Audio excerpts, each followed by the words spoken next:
case study of sustainable tourism in a low-income country. Specifically, we're looking at the Footsteps Eco Lodge, which is located in the Gambia. The Gambia is located in West Africa, almost entirely surrounded by the country Senegal. You can see north, east, and south here. The Gambia is bordered by Senegal, with the exception of the Atlantic Ocean along its western coastline. The country follows the path of the Gambia River, which runs through the center of the country, stretching about 320 kilometers inland from the coast. The Gambia is the smallest country on mainland Africa in both total land area as well as total population. So where is the Footsteps Eco Lodge? Well, you can find it on the west coastline of the Gambia. Now, this is a really good location for tourists because it provides access to both beach as well as the private forest park. Kufeng Private Forest Park is on the east side of Footsteps Eco Lodge and not too far from Sambuyang Beach on the west side.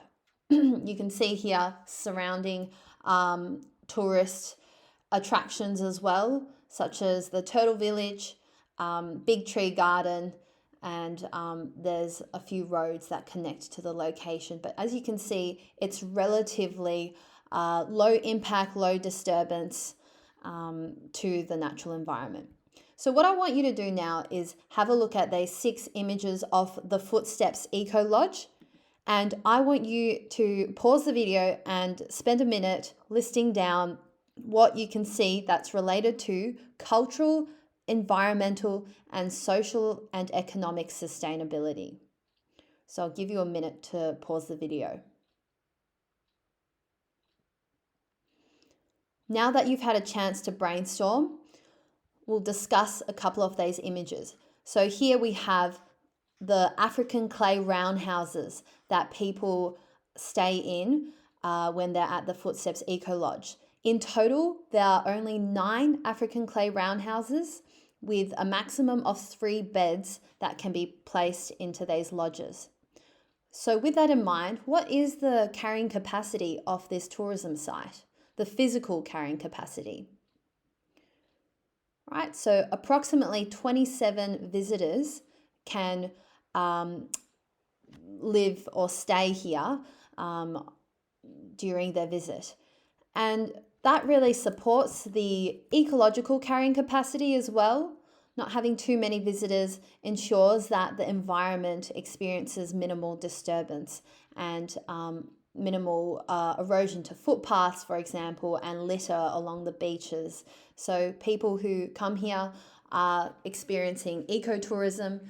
We can see here education around the biodiversity. So bird watching activities have relatively low disturbance to the natural environment, and solar panels on rooftops, as well as some of the local activities that employ local people are things to consider as well.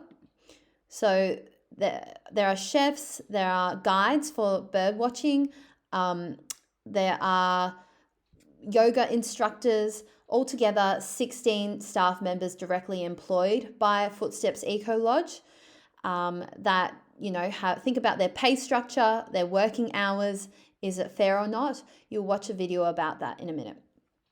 Okay, the other thing is cultural sustainability, so performances, art, classes, the cultural performances that are hosted. If you look through the website, they'll tell you more about that.